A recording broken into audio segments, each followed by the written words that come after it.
자, 우리 서로 손잡고 또 축복합니다. 인사 한번 하겠습니다. 옆에 분, 앞에 뒤에 분 한번 따뜻하게 손 한번 잡아주시고 축복합니다 하고 인사하겠습니다.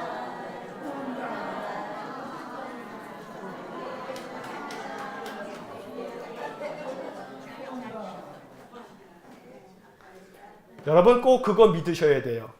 주일날 이렇게 내가 축복합니다 하는 것이 그 사람에게 축복이 될 거다 하고 믿으셔야 돼요. 그 사람이 나에게 이렇게 축복합니다 해주시는 것으로 인해서 내가 복을 얻을 거다 하고 믿으셔야 돼요. 우리가 믿음 안에서 이렇게 축복하는 귀한 주일이 우리의 삶에 큰 축복 또 은혜가 되기를 간절히 축원합니다. 자, 오늘은 또 공교롭게도 5월 5일 어린이날이네요. 그래서 오늘 성경의 이야기 가운데서 예수님이 어린아이를 대하시는 유명한 그런 장면이 나오죠. 오늘 마가복음 10장의 이야기를 한번 잠시 살펴보려고 합니다. 자, 한번 성경을 한번 보십시오. 자, 오늘 이 13절의 말씀을 먼저 한번 볼게요. 자, 보시면 사람들이 예수께서 만져주심을 바라고 어린아이들을 데리고 오매 제자들이 꾸짖거늘. 13절에 이렇게 돼 있죠. 자, 이 13절 성경을 읽으시고 한번 질문을 한번 만들어 보세요. 어떤 질문을 만들까요? 13절에 답이 있는 거예요. 13절 가지고 질문을 만드는 거예요. 성경을 가지고 자꾸 질문을 만들어 보는 연습, 이게 참 중요한 신앙이에요. 오늘 어린이 주일, 어린이날 이렇게 맞으면서 우리는 이미 이 이야기를 잘 알고 있어요. 어린아이 같지 않으면 하나님 나라에 결단코 들어갈 수 없다. 이렇게 예수님 말씀하셨어요. 하나님의 나라는 이런 자들의 것이다. 이렇게 말씀하셨어요. 그러면 여러분 가만히 생각해 보십시오. 아이가 태어나서 이제 이렇게 걸음마를 하고 말을 할 줄 알고 이제 자기 생각을 뭔가 이렇게 말할 줄 알 쯤이 되면 애들이 뭐 하나요? 끊임없이 물어봐요. 아마 옛날 기억해 보시면 아이를 키울 때, 손자녀를 키울 때 이건 뭐야? 이건 뭐야? 이건 뭐야? 아니 물어봤던 것도 계속해서 이건 뭐야?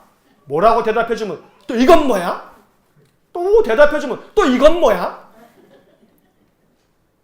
아이니까 그렇게 반복해서 물어보는데 거기다 대놓고서 그냥 에이!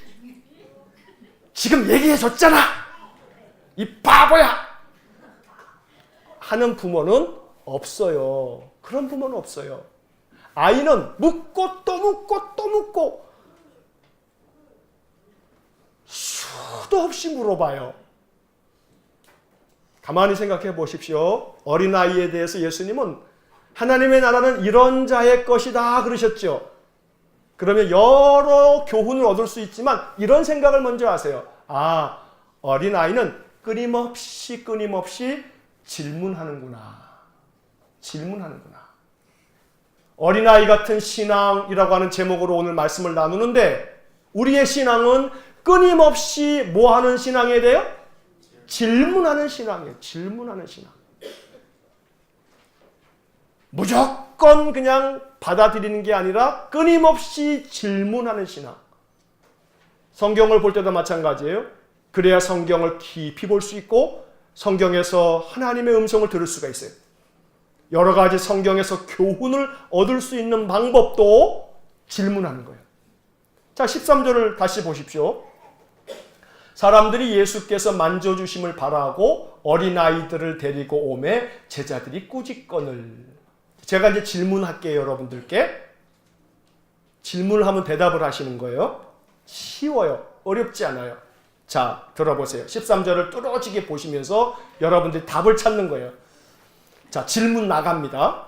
사람들이 어린아이를 데리고 예수님께 데리고 왔습니다. 왜 어린아이를 데리고 왔나요? 이게 질문이에요. 자, 답이 뭐예요? 네? 답이 뭐예요? 거기 13절에 답이 다 나와 있죠? 뭐 때문에 예수님께 아이들 데리고 나왔어요? 어린아이들을 데리고 오매 근데 그 앞에 뭐라고? 만져주심을 바라고. 그러니까 질문을 성경에서 그대로 찾아내고 그 성경 구절에 답이 있는 것이니까 그 성경 구절로 답을 하는 거예요. 1단계는 그거예요. 첫 번째 단계는. 사람들이 예수님께 어린아이들을 데리고 왔는데 왜 데리고 왔나요? 13절의 대답은 만져주심을 바라고. 만져주심을 바라고. 자, 여기서 이 만져주심을 바라고서 예수님께 데려왔어요.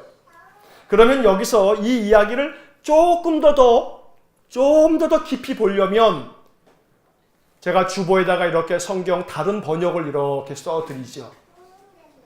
그럼 다른 번역들은 어떻게 번역했나? 번역이라고 하는 것은 똑같이 써놓은 게 아니라 다르게 표현함으로써 그 의미를 깨닫게 만들고 있어요. 자, 새번역 성경을 보면 이렇게 그 부분이 번역되어 있어요. 쓰다듬어 주시기를 바라고서. 왜 데리고 왔냐면 쓰다듬어 주시기를 바라고 애들을 데리고 왔어요. 근데 공동번역 성경을 보십시오. 자, 공동번역 성경을 보니까 예수께 데리고 와서 손을 얹어 축복해 주시기를 청하자. 공동번역은요, 예수님께 아이들을 왜 데리고 왔어요? 예수님께서 손을 얹어 축복해 주시기를 바라고. 새번역 성경에서는 쓰다듬어 주시기를 바라고 예수님께 나왔어요. 자, 그러면 여기서 이 13절은 우리에게 이러한 교훈을 말씀하고 있어요. 예수님께 나올 때는 나름대로의 목적이 있어요. 이유가 있단 말이에요. 이유가. 아무 이유 없이 나오는 게 아니에요. 이유를 가지고 나와요. 다인이가 쫑쫑쫑쫑 걸음으로 맨 앞에 와서 여기 딱 앉았어요. 왜 이렇게 나와서 앉는지 여러분들 모르시죠? 이유가 있어요. 이유가. 저는 그 이유를 이렇게 생각해요. 내가 우리 교회에서 제일 맨 앞에 앉아서 목사님 말씀 들을 거야. 꿈보다 해석이 좋다고요? 한 아이의 영혼이요?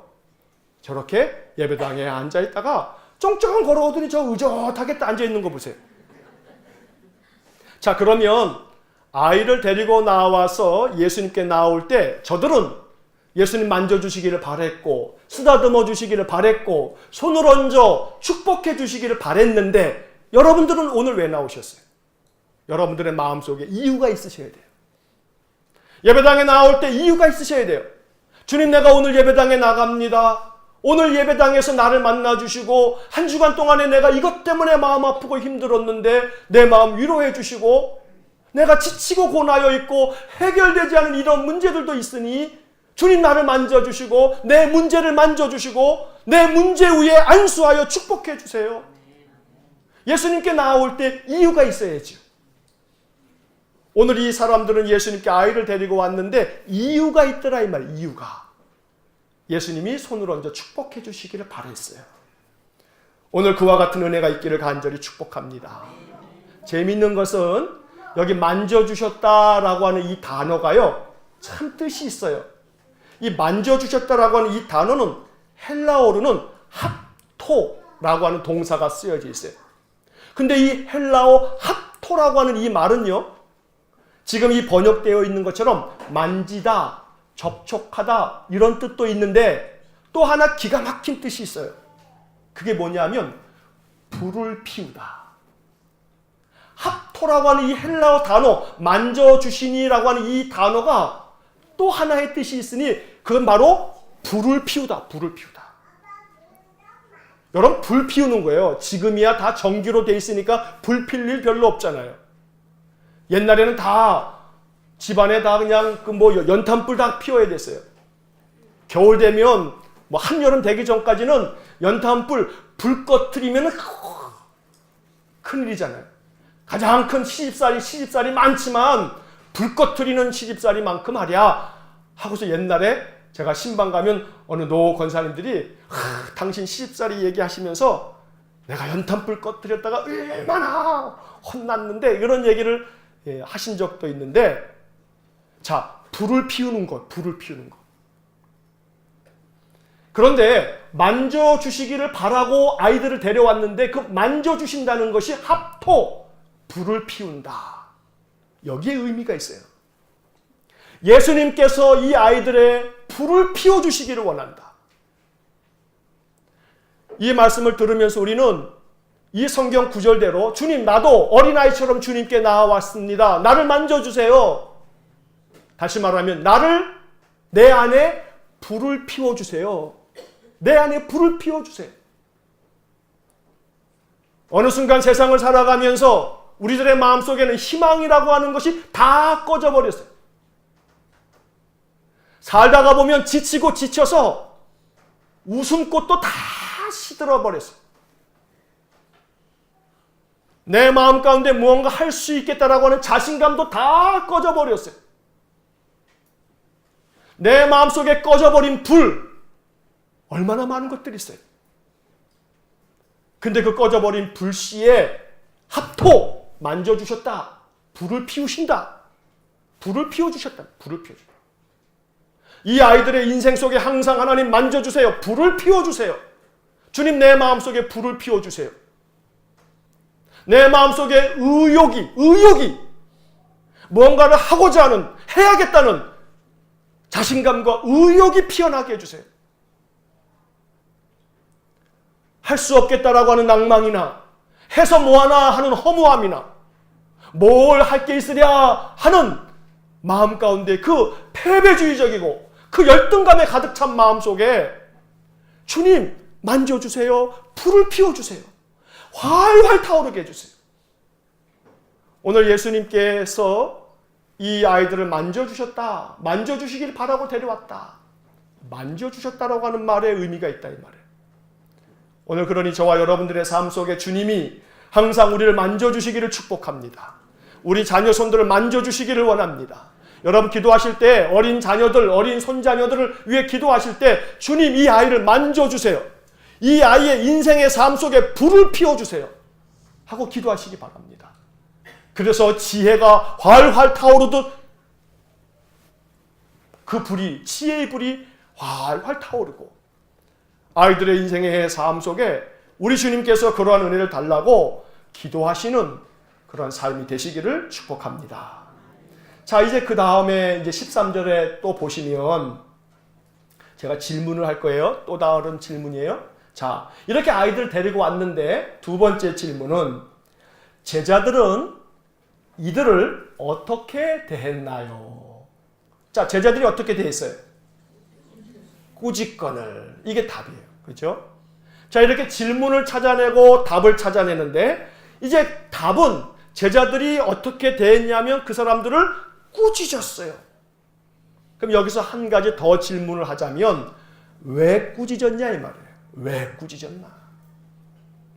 사람들이 아이들을 데리고 예수님께 나오는데 제자들은 그들을 꾸짖었어요. 왜 꾸짖었어요? 근데 거기에는 답이 없어요.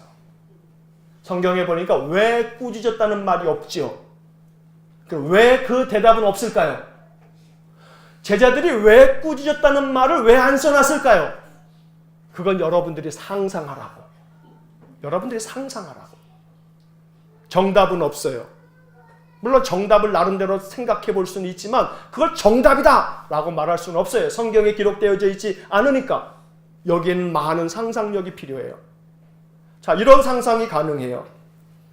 나름대로 제자들은 예수님 위한다고 생각했을 거예요. 애들까지 그냥 버글버글 그냥 막 데리고 오니까 아이고 예수님 가뜩이나 피곤하고 저기 한데 얼마나 성가실까 하고서 아이들 데려오는 것을 꾸짖었어요. 제자들이. 그랬을 것 같아요. 제 추측에. 자, 그러면 이런 생각을 해보죠. 제자들이 자기들 마음대로 생각을 하는 거예요. 예수님께 여쭤보지도 아니하고 자기들이 판단을 해버려요. 아이고 이 아이들이 이렇게 많이 데려오면 예수님 얼마나 번거로울까? 예수님 자꾸 귀찮게 하네? 하고서 사람들이 아이들 데려오는 것을 못 데려오게 꾸짖었다 이 말이에요. 자, 이런 제자들에 대해서 예수님은 어떻게 대하셨는지 예수님의 반응을 한번 보세요. 14절. 자, 예수님의 반응은 무엇입니까? 하고 질문하면 여러분들은 뭐라고 대답하셔야 돼요? 예수께서 보시고 어떻게 했어요? 노하시요. 화내셨어요.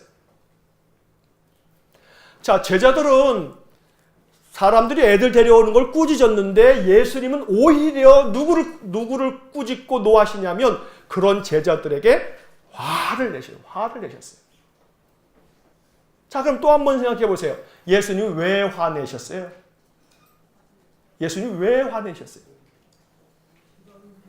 제자들이 아이들 데려오는 거를 지들 나름대로 생각해서 그걸 가로막고 꾸짖다 보니 그게 예수님 마음에 맞는 거예요? 아닌 거예요?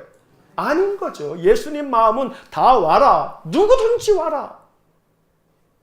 예수님은 누구든지 오라고 그렇게 말씀하시고 그런 마음을 가지고 계신데 제자들이 중간에서 누구는 되고 누구는 안 되고 이렇게 막고 있으니 예수님이 화가 나신 거예요.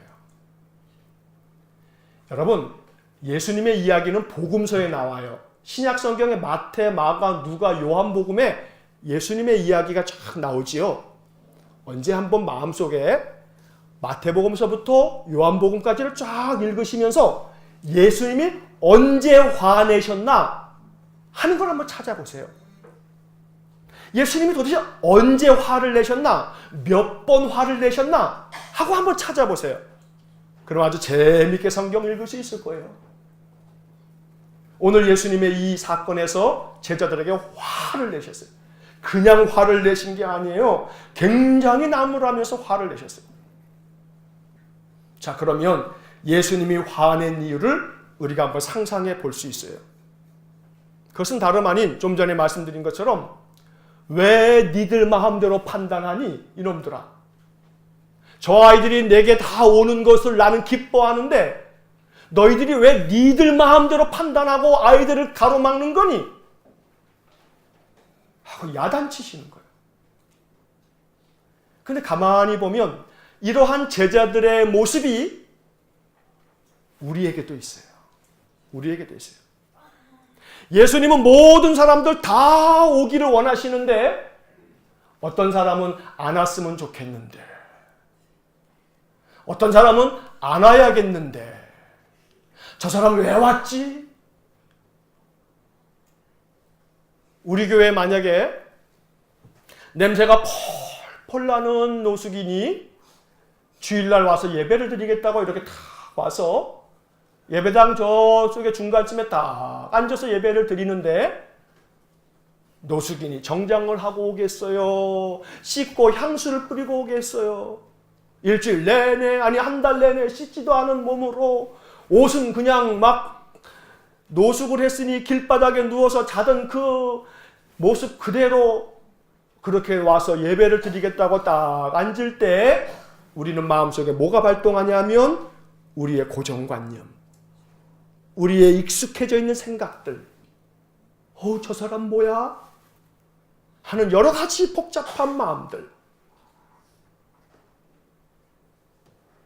우리들이 가지고 있는 그 어떤 편견과 고정관념은 사람들이 예수님께 나오도록 하는 것을 꾸짖어서 가로막는 제자들과 같은 역할을 할 수도 있죠. 예수님은 누구든지 다 오라고 하시는데 근데 이 아이들 오는 것을 막았다 이 말이에요. 주님 그것에 대해서 꾸짖으셨고요.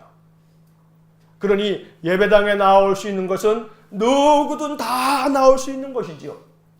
여러분 이단과 정통교회를 구분하는 가장 간단한 방법은요. 이단들은요. 자유롭게 예배당에 나아갈 수 없어요. 여러분 신천지 가고 싶다고 지금 당장에 신천지 교회 들어갈 수 있는 줄 아세요? 못 들어가요. 저 화정에 뭐 신천지 무슨 집합 큰 교회가 있는데요. 그냥 무턱대고 나 오늘 예배 드리러 왔어 하고 들어갈 수가 없어요.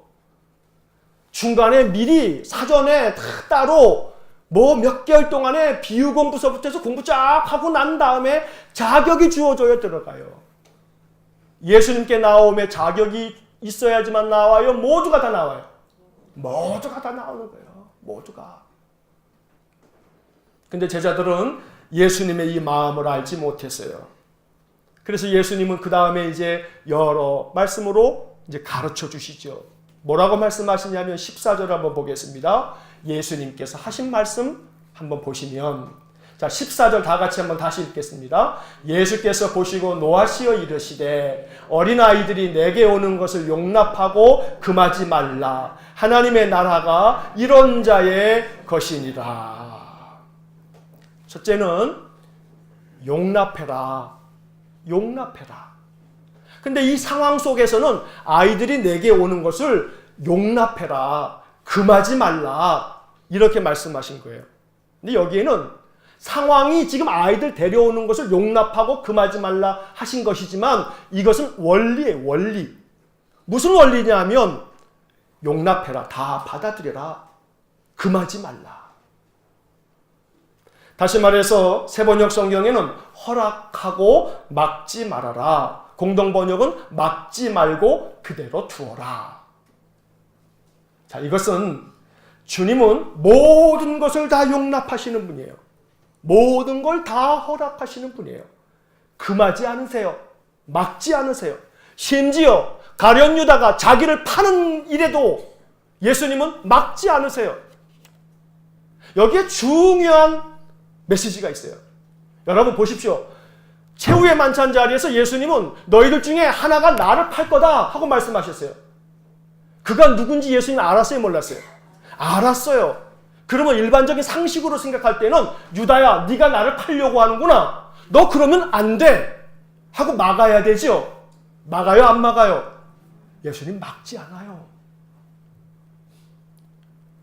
나중에 한번 천국에 가면 예수님께 물어보자고요.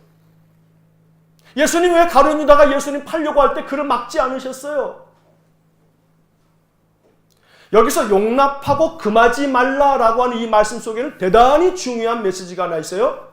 그것은 뭐냐 하면 주님은 우리 모든 이 세상 사람들에게, 믿는 이들에게 자유를 주시는 분이에요.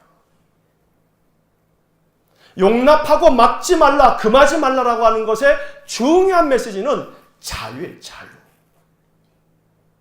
어린아이들을 자유롭게 키워야 돼요. 뭐 하지 말라, 뭐 하지 말라. 아이, 그건 안 돼. 그건 하면 안 돼. 하면 안 돼요.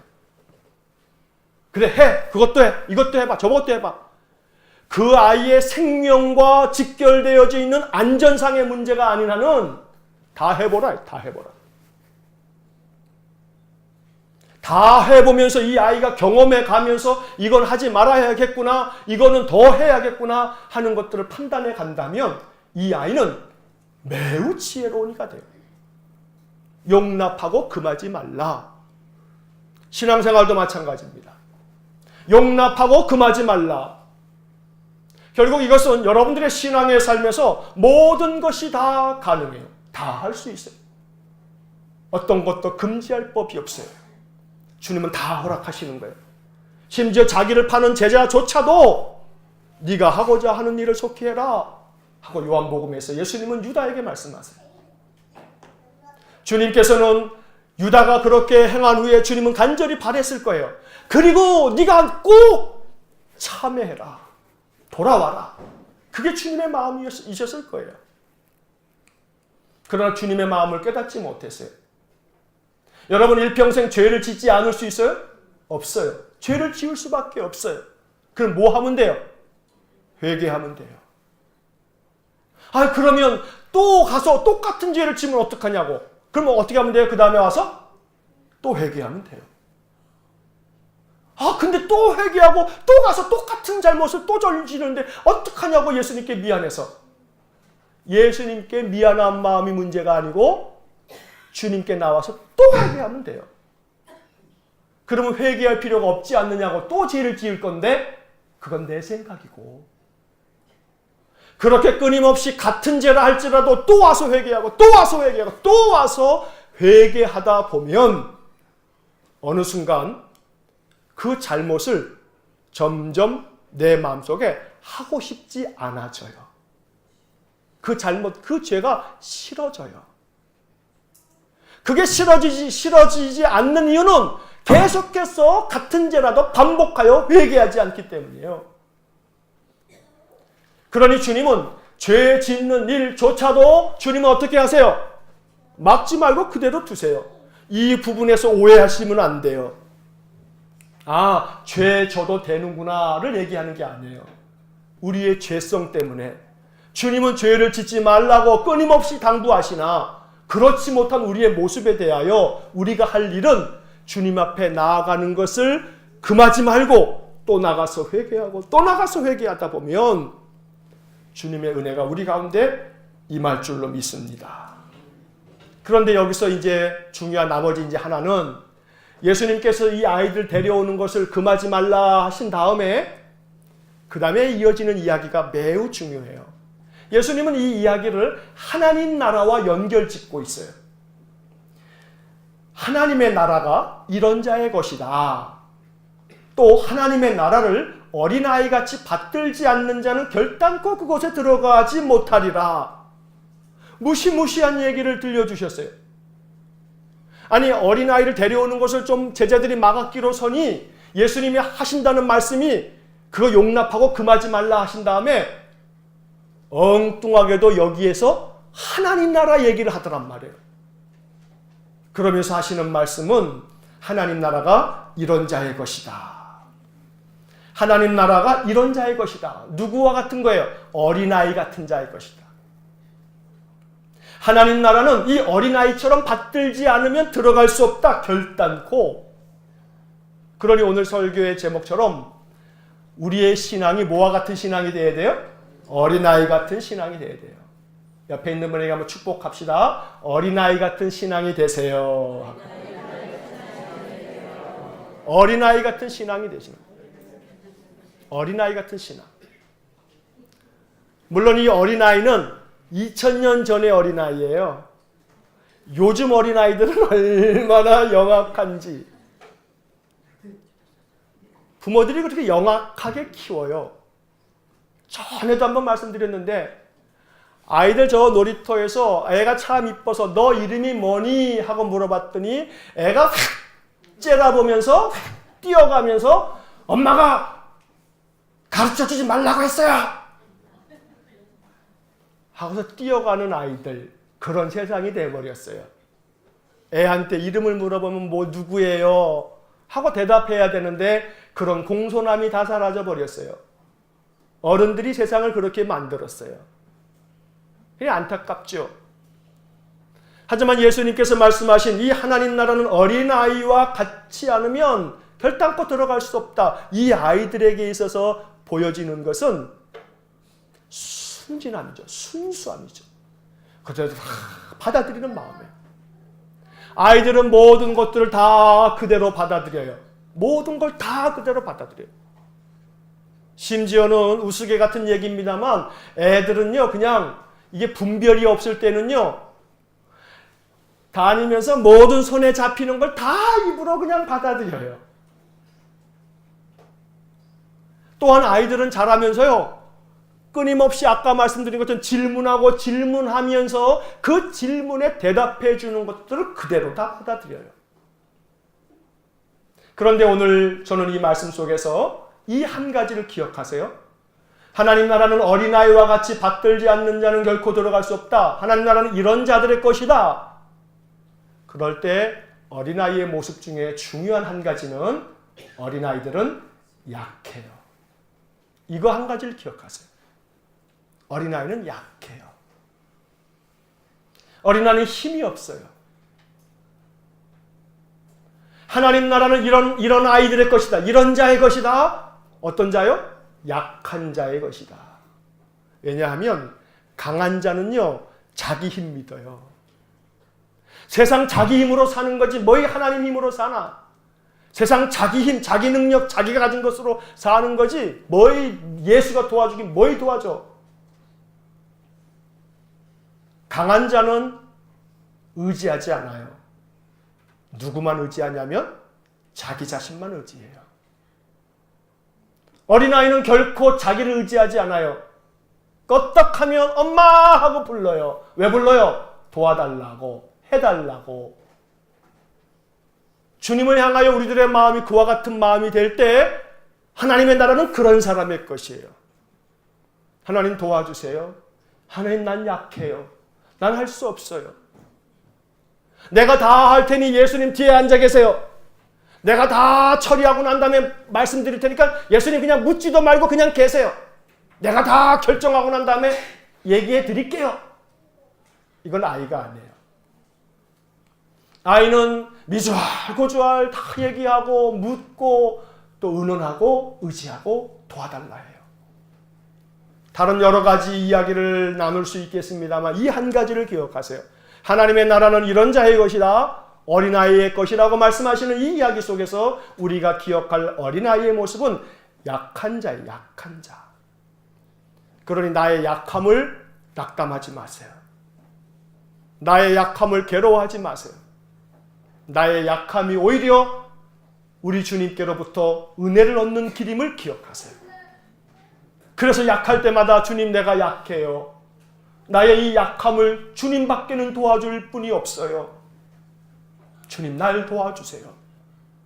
늘 어린아이와 같이 나의 약함을 받아들이고 인정하고 주님께 도와달라고 끊임없이 기도할 줄 아는 귀한 믿음의 사람이 되셔서 주님께로부터 축복함을 받는 그런 귀한 은혜의 삶을 살아가시기를 간절히 축원합니다. 오늘 어린이날 또 5월 첫 주일에 우리 아이들이 이렇게 예쁜 찬양을 함께 불렀습니다. 여러분 이 아이들을 축복해 주시고 또 그 머리를 쓰다듬어 주시고 또 마음속에 기도할 때마다 교회 안에서 자라나는 우리의 어린 아이들이 어린 손자녀들이 우리 주님의 축복 속에서 자라가도록 복을 달라고 또 기도하시는 우리 교회가 되기를 간절히 축원합니다. 기도하겠습니다. 사랑이 많으신 하나님, 늘 주님 말씀을 바라볼 때마다 이 말씀이 주는 교훈이 우리 마음속에 깊이 새겨져서 말씀을 통해서 하나님 뜻을 알아가는 저희 모두가 되게 해 주옵소서. 우리 교회의 모든 어린 자녀들, 손자녀들 축복해 주시고 또 우리 성도들이 가정의 모든 자손들 주님께서 은혜 주셔서 날마다 안아주시고 또 어루만져 주시고 쓰다듬어 주시고 손을 얹어 안수하여 축복해 주시기를 원합니다. 그래서 참으로 우리 온 성도들의 가정마다 자라나는 모든 자녀손들이 지혜와 명철과 건강함으로 자라가게 하시고 우리 성도들에게는 오늘 주님 말씀처럼 어린아이 같은 신앙으로 주님께 축복함을 받는 귀한 성도들 되게 해 주옵소서. 예수님 이름으로 기도하옵나이다. 아멘.